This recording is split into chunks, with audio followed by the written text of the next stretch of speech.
My name is Cassie and I'm the founder of Fatco, where we use these guys to make this stuff. Let me explain. At Fatco, we specialize in making natural and organic skin and body care products, many of which contain tallow. It's nutrient dense and healing. It's extremely high in vitamins A, D, K, and E, all super important for skin health. It's natural, it's healthy, and it's sustainable.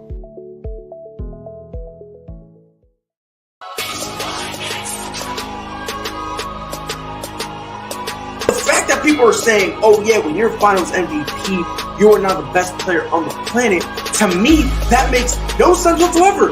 My opinion, Patrick Williams had a phenomenal rookie season. I feel like on the defensive end, he played well. He guarded the team's best players. Yes, sir. Yes, sir. Yes, sir. As the children say in the streets, what it fucking do, baby. It is your boy Pride. Welcome to the Prideful Takes podcast. Mike had some more business to take care of, so he's going to be taking today and Monday off. My guy's turning to Kyrie Irving and taking a sabbatical. God damn it, Mike. You're killing me. Yeah, I'm kidding, Mike. It's all good. So today, you're going to be dealing with my ugly ass. Same thing on Monday. Got a packed show for you guys. I'm going to start violating the will of a couple NBA teams. Why I think there are pretenders and contenders. Donovan Mitchell, he's probably already out of Utah. We'll talk about that. But the man, the myth, the legend, the best basketball player in the NBA today, the greatest player in the history of the NBA, Benjamin Simmons. I said what I said. I did not mean it, though. But Ben Simmons, he's been wrapping up his workouts to get back on the court. There is optimism that he will end up being available, and he will suit up and start in the playoffs, which for the beloved, everyone's favorite team, the Brooklyn Nets, if it were to start today, they would play the Cleveland Cavaliers. That would be the game they would play. But the elephant in the room, let's be honest here. I'm a Ben Simmons defender. Will he actually play? I am willing to bet my left scrotum he plays. Yeah, I'm willing to bet it. Ben Simmons is going to play. He's going to hoop. They're going to come. I'm going to tell you exactly what's going to happen, right? I'm looking at my crystal ball. Here's what's going to happen. He's going to have a great game against Cleveland. People are going to look at him and go, ooh, he had a great game. Ooh, interesting. He's going to handle business. They're going to be the 7th seed. Hopefully they beat Milwaukee or let Milwaukee fall. I just want Ben Simmons to play the Sixers. So when he bounces out of there, I just want to see the monotone, just his bored face. I think Ben Simmons is playing. I think he will come back. I think he's gonna be in a situation where he can just play to his strengths. And that's it. I don't think it'll be anything too crazy. Again, I'm a Ben Simmons defender. That's my boy, right? But I do genuinely believe he's going to end up coming back to play because Whoa, hold on, time out. Whoa, hold on. Slander, and slander alert. I'm not a 49ers fan. You are attempting to sully my good name. I can sue you for that. All right? Don't do me like that. I'm not a Niners fan. Jeez, man, the disrespect is real. But back to Ben Simmons. I think he's going to play. I think he's going to come. He's going to do his thing. It's going to be fun. It's going to be great. People are going to be mad that he's back because everyone hates him. I'm going to be like, let's go, Ben. Let's get it, baby. We're going to be chilling. He can beat whoever he wants as long as it's not the Celtics. I won't be mad at him. But I think he's going to come back. He's going to play. And dare I say, I think now we're going to see a 3-point shot from Ben Simmons. Greg, he says, damn well it's April Fools. Oh, man. But I think this is the year that Ben Simmons comes with a jump shot. I really believe it. He's going to be in an environment where he feels he has support. He's going to be in a situation where he doesn't have to average 30. He can be more comfortable. He can do his thing. And I think this is where he ends up getting a jump shot that I think he'll shoot about 33% from 3, which is nice, which is not bad. I think it'll be along the lines of, he'll shoot a couple times. You probably won't really see him do 5, 6, 7 attempts. I think he'll do 3 attempts, wide open attempts, and he'll shoot them. And I think he makes one. 33%. Pretty respectable, especially from a guy who wouldn't shoot. So coming from a guy who wouldn't shoot, going up to 33%, it's great. Really is. It's great. Problem is, though, this is just speculation. I think this is just me, and maybe I'm doing a little bit of reaching here, but in my opinion, this is going to be Ben Simmons' last legitimate year to get a jump shot. If he doesn't get it now, he kind of is who he is. And I don't think it'll. If you don't get it this year, you're in a new situation. You're with a team that likes you, that's supporting you. You got guys that are helping you. This is it. To quote the great Michael Jackson, this is it. Greggy says, "Who's your top 5 one and done NBA teams in the season?" Well, I have another topic, which is contenders and pretenders. So I might answer your question there. So Greggy, you put that question in your back pocket. If when I get to that topic, I still didn't answer it, drop the question again, and I promise I'll answer it. Well, Ben Simmons gonna come back. He gonna drop a triple-double. He gonna do his thing. Free Benjamin Simmons. Speaking of free, another man who needs to get freed right goddamn now, Donovan Mitchell. He's sick of it. He's sick of everybody. He signed a 5-year, $163 million extension back in November of 2020. And I believe the final year of that contract is a player option, so he can just kind of cut bait and dip. Again, bless his heart. 110% bless his heart.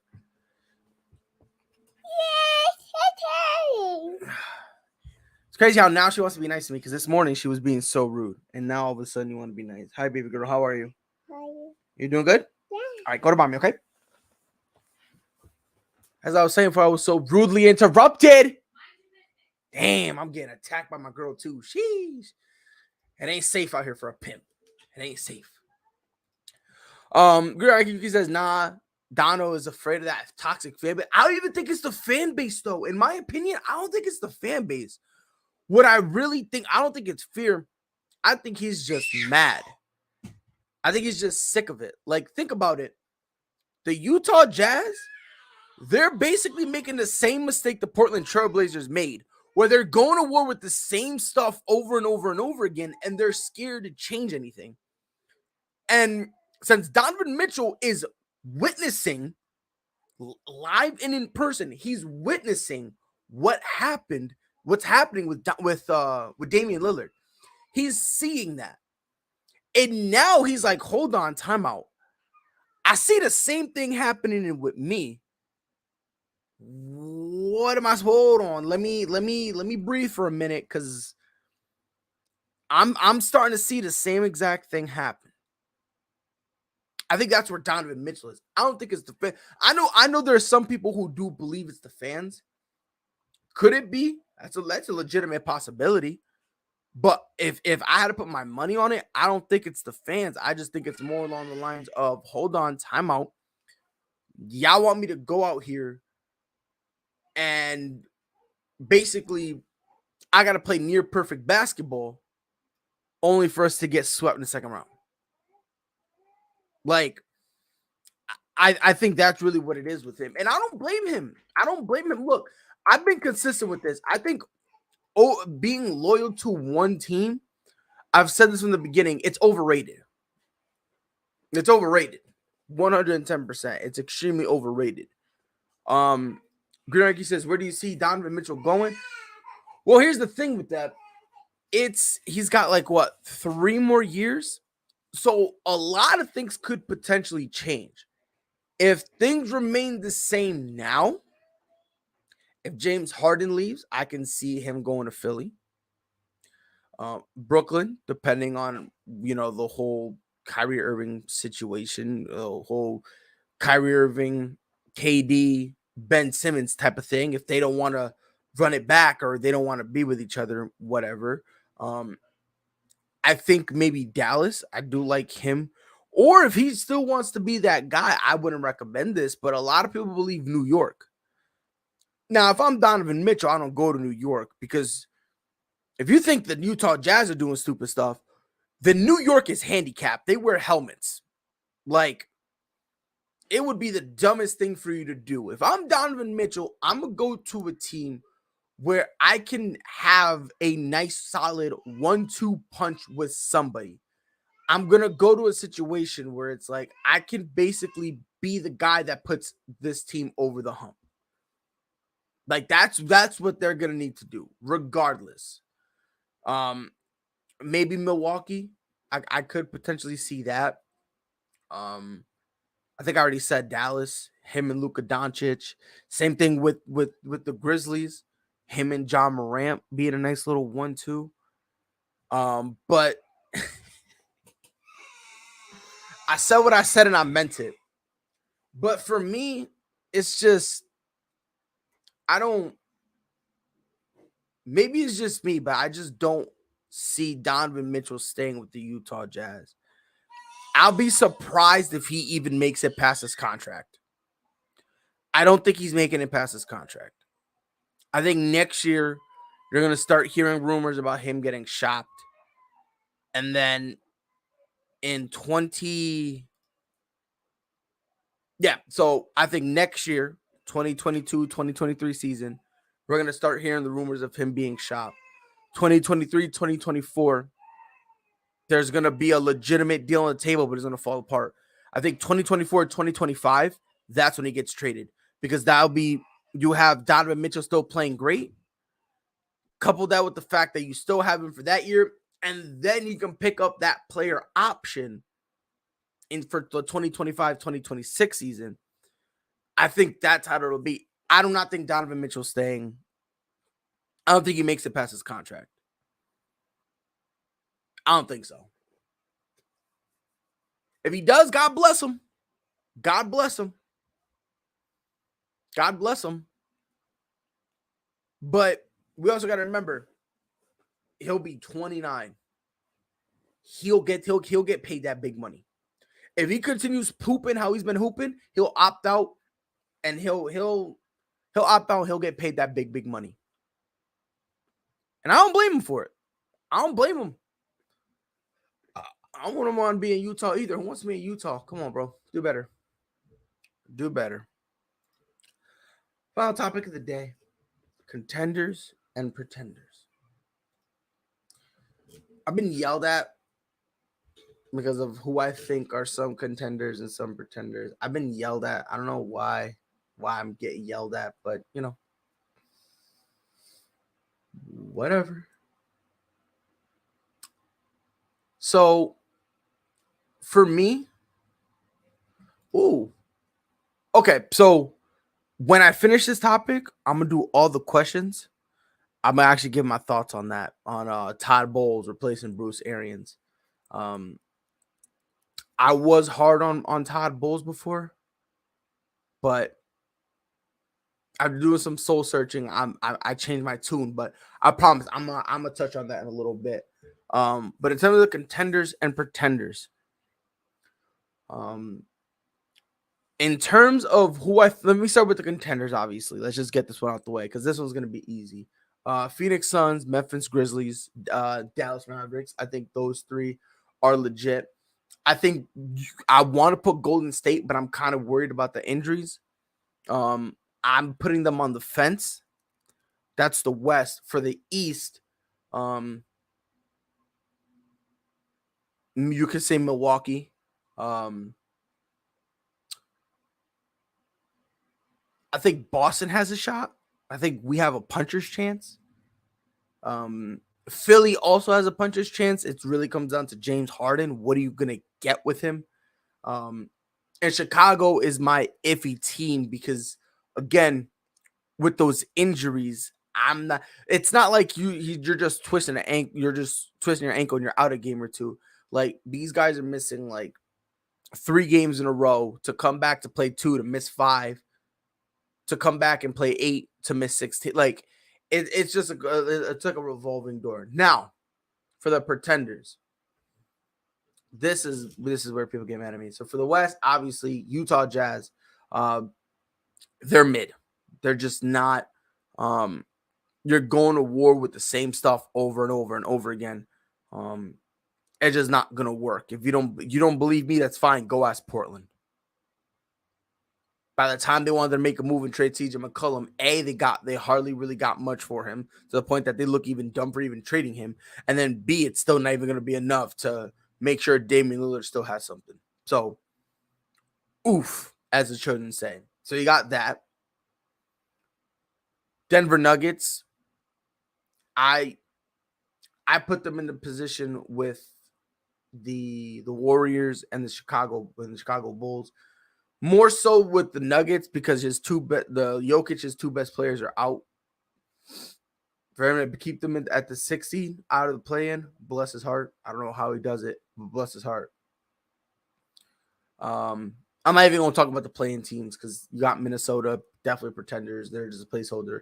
Clippers and Pelicans, Spurs, Lakers. They're just there. They're there for the ride. So bless them. For the East. Obviously, you got the Toronto Raptors, obviously. This is where people get butthurt. Miami Heat. The Miami Heat are not a championship team. I've said this before. If Jimmy Butler is your best player, you're fucked. I'm going to say it one more time. If Jimmy Butler is your best player, you're fucked. The problem people have with Jimmy Butler, they heard one time on ESPN that he's a superstar. You heard that one time, and now you're like, oh, yeah, he's that guy. He's not. He's really not. Like, the numbers he's putting up, and I've been told he is the best player on Miami. That's what I've been told. I've been told he's the best player in Miami. Him being the best player in Miami in any 7-game series, he is not the best player on the court. Period. Not even close. I'll break it down for you. Milwaukee. He's not better than Giannis. Hell, I think him and Chris Middleton are a wash. Your best player is a wash from Milwaukee's second best player. And there's people saying that Chris Middleton isn't even the second best player. People are trying to argue that it's Jrue Holiday. And I say the same thing. Compared to Jrue Holiday, it's still a wash. You don't believe me? They're putting up the relatively similar stats. Think about it. Jimmy Butler, who's your best player, is putting up stats that are comparable and in the same vicinity as a second and third option in Milwaukee. Boston Celtics, he's not better than Jason Tatum. He's not better than Jaylen Brown. So in that series, he is at best the third best player. At best. Philly. He's definitely not better than Joel Embiid. And people say, oh yeah, James Harden shrinks. Jimmy Butler, he also has his moments too where he be going over. He be having his moments too. Problem is, nobody wants to talk about it. So it's another situation where it's a wash. Your best player is just washing the second best player. If you think you're going to win with that, you're out of your mind. Chicago. He's not better than Zach LaVine. This year, he's not better than DeMar DeRozan. Is he better than Lonzo? Another situation where, at best, he is the third best player on the court.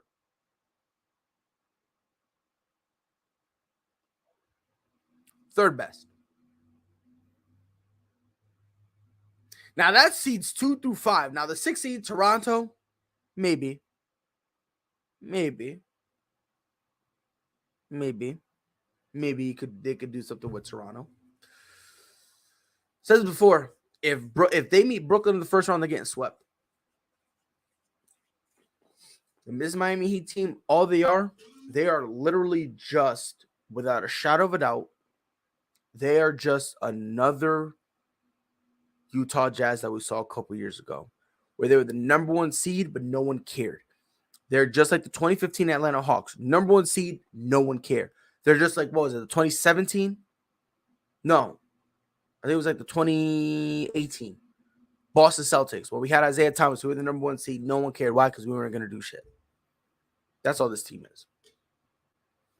And the sooner the casuals understand that, the sooner you'll be able to move on. That's all I have for today. Bang on some of these questions. Top 5 NBA one-and-done teams this off season. So for me, these are the teams I expect to drop off next year. I think Toronto. I don't think Toronto gets back to a 6 seed.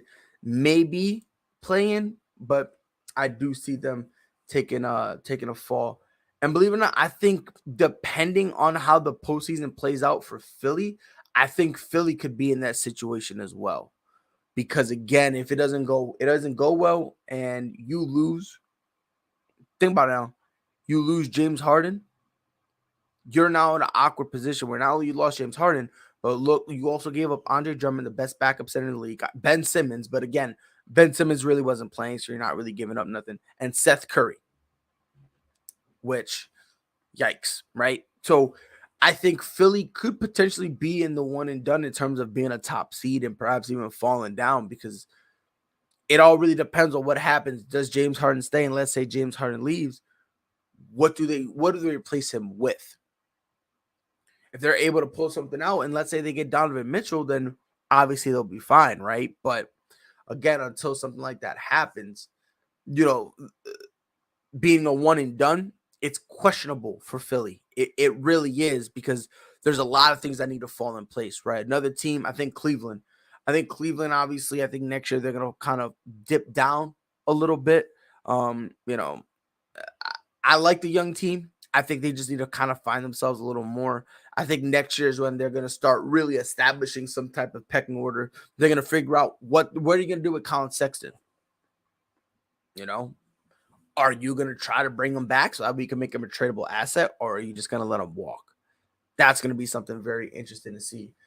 In terms of the West, Utah's going to plummet, and they're going to plummet real bad.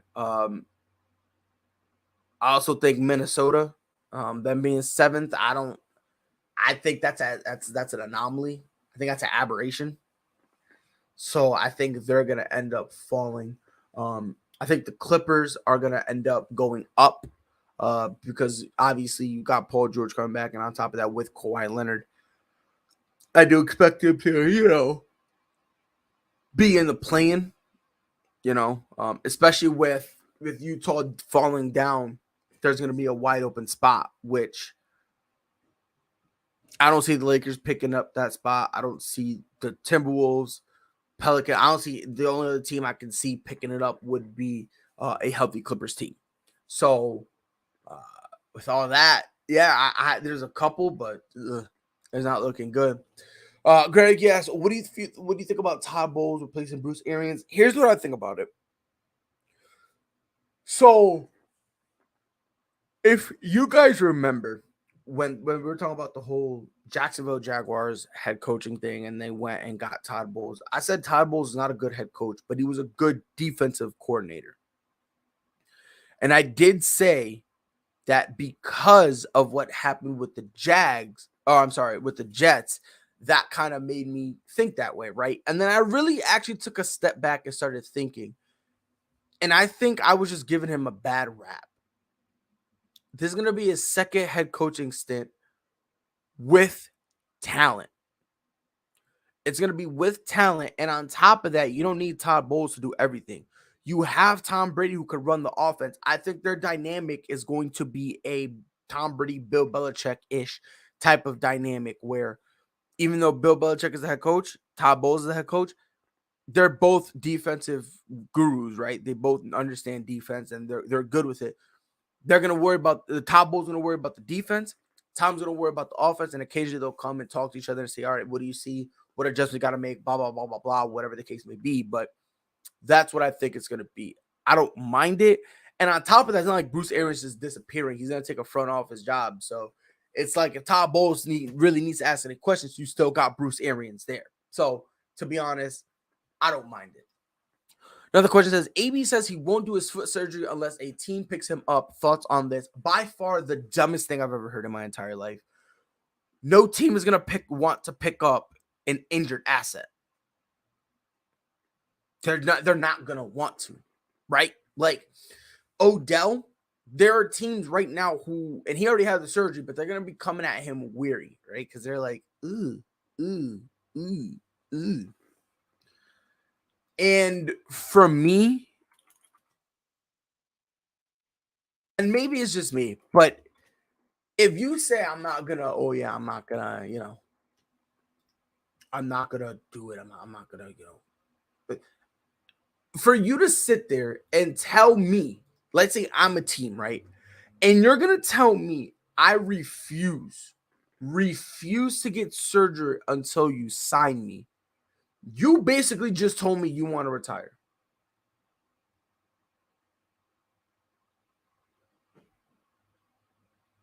Like, what the hell? That makes absolutely no sense to me. Maybe it's just me. Maybe I'm crazy. I don't know. I never in my life understood it. I don't get it. Because at the end of the day, all you're really gonna do is just put yourself in an awkward position. Because again, you already have a bad reputation. Now you're gonna double down on that. You gotta be smart in that, AB. Granky says, video game question, what's your favorite Persona game and why? Persona 3. Not only for me, it was one of my favorites.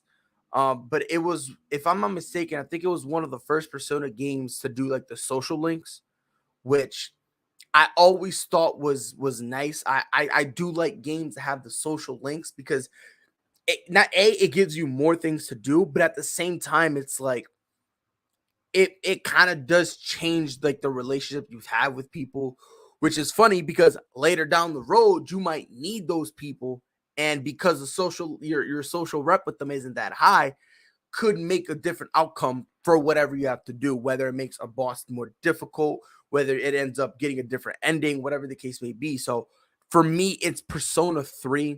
I honestly I love that game. And combined with the fact that it was one of the first to do the social links for Persona, maybe it's just me. I like it. I know a lot of people like Persona 3. And to be honest, it's my favorite. I don't think you can go wrong with that. Andy Bryce says, Cap said he's open to a backup role in the NFL, but if you're willing to play football, there's many leagues out there. Yes and no. So I get what you're saying in terms of if you really want to play football, you'll go to, other leagues or whatever. But let's be honest. Let's be 100% honest. He played on the NFL level. You want to go back to that NFL level, right? I like Colin Kaepernick. Let me start by saying this. He was 1,000% blackballed. I don't care what anybody says. When he knelt, I think it's funny because he was, quote, disrespecting the flag. Meanwhile, he originally was sitting and he spoke to a serviceman who said, I'd rather you kneel because that shows a little bit more respect. So I just think it's funny. But again, whatever. I do think it was blackballed. However, with how long it's been, sometimes you just gotta let go. Sometimes you just need to move on. It hurts.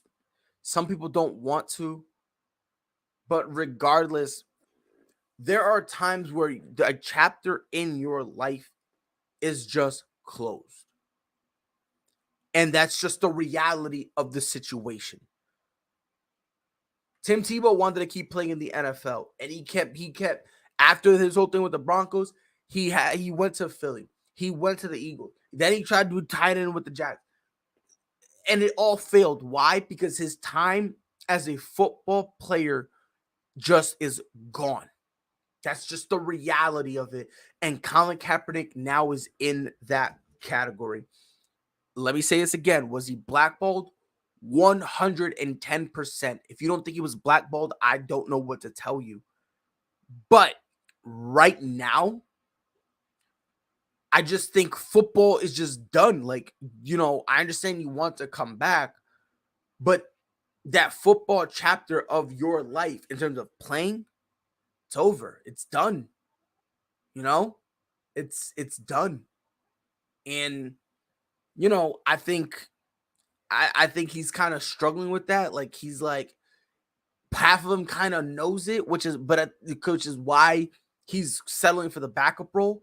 But then at the same time, there's another part of him that says, yeah, I can still do it. You know what I mean? Like, come on, bro. If Josh Rosen can get a spot on a roster, I'm good. You see what I'm saying, bro? Like, Davis Mills, you saw how bad he looked. Yeah, I gave him the chance. I deserve an opportunity. So I understand it. But again, maybe it's just me, but I think right now it is what it is for him. I think at this point, you just got to move on. What do you think about Malcolm Jenkins retiring? Well, I didn't mind it. He was getting older. So I kind of saw it coming a little bit. The market for him really wasn't that great. So I think that's kind of what pushed him to go into retirement. Because when you get to a point in your life where you achieve all you wanted to do, you know what I mean? You got your championship to your resume. You got this, like, you have a career you're proud of. You then go and go, all right. At this point now, it's about money, right? So to play this physical sport, do I really want to take a veteran minimum? Do I really want to get paid $5 million a year when I already done prove like that's kind of what he was kind of mentally going through, at least from my perspective. That's what it looked like. And he was just like, look, at the end of the day, I'm not gonna sit here and I'm not gonna sit here and be like, oh yeah, like at the end of the day, what I did was 110%. I looked at the field. I wasn't gonna get the money I wanted, but I'm at a situation where it's like I could walk away and I'm good with it. As long as he's content with whatever choice he made, God bless him. As long as he's content with whatever choice he made. Andy Price says, this might sound crazy, but is Brady a good dad? You've been playing for over 22 years. When do you have a chance to spend time with your kids? Off season. No, I mean, I don't know how he is as a father. I mean, I would assume he's a good one because, I don't, based on some of the stuff I saw, he seems like a good one, But time matters. Time is definitely, you being able to actually spend physical time with your children, that does matter, But I think you also got to take into consideration when your parent is a professional athlete. I think that sometimes weighs a little differently in a kid's head. You know what I mean? Because yeah, Tom isn't really around, but again, it's not like he's just abandoning his children, right? Like, parenting didn't get hard and he left, right? Like, he's still playing football at a very elite level, so I get it, But I mean, you're not too crazy for saying that, because at the end of the day, I do get it.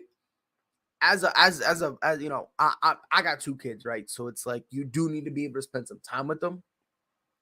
But again, it's not like Tom is just straight up abandoning them or anything. Like, you know, he's still out there. He's getting paid a lot of money. He's still playing well, still having success. So, you know, to each their own. But this has been the Prideful Takes podcast. I appreciate you guys spending some time with me. Follow us on Twitter at Prideful Takes. If there's any news you guys want to talk about, please feel free to tag us in it. Catch us on Facebook at Prideful Takes, and we also are on YouTube at Prideful Takes. Please give us a sub. Visit our website, www.pridefultakes.com. Not only is every episode of the podcast up there, but we also do have original articles. And check us out on Spotify and Apple Podcasts. If you have an iPhone, just say, "Hey Siri, play the Prideful Takes podcast," and she'll take care of the rest. And go to www.fatco.com. Use discount code Prideful Takes and get 15% off. And also, I'm starting to do Facebook gaming now on Facebook. I'm starting to stream there while I do CSGO. I do Call of Duty, GTA. Like, I'll do like legit GTA and GTA or role play too. I also have plenty of other games too, where I got PUBG, Paladins, Valorant, Rainbow Six, Splitgate, Team Fortress 2. I got Vanguard, Modern Warfare, Black Ops, Cold War, Warframe, League of Legends, Lost Ark, Genshin Impact, like Apex Legends. I have a few. I have like plenty. So just go on Facebook, look up Pride Gaming 22. You'll see a cartoon avatar of just me kind of just shrugging. That's where I'll be doing some of my gaming stuff. So hopefully you guys will be able to swing by. This has been your boy Pride. Appreciate you guys spending some time with me. I'll be back here on Monday. Until then, y'all know what to do. Be safe. Knew where that was going. That was a great read. Oh, Lillard from the logo. That'll quiet the 2 on the season. 2nd and 1 for the Bills. They handle the rush. Allen looking. End zone. To Shohei Ohtani. Center field. Let's watch it go. Did several of those inside low kicks.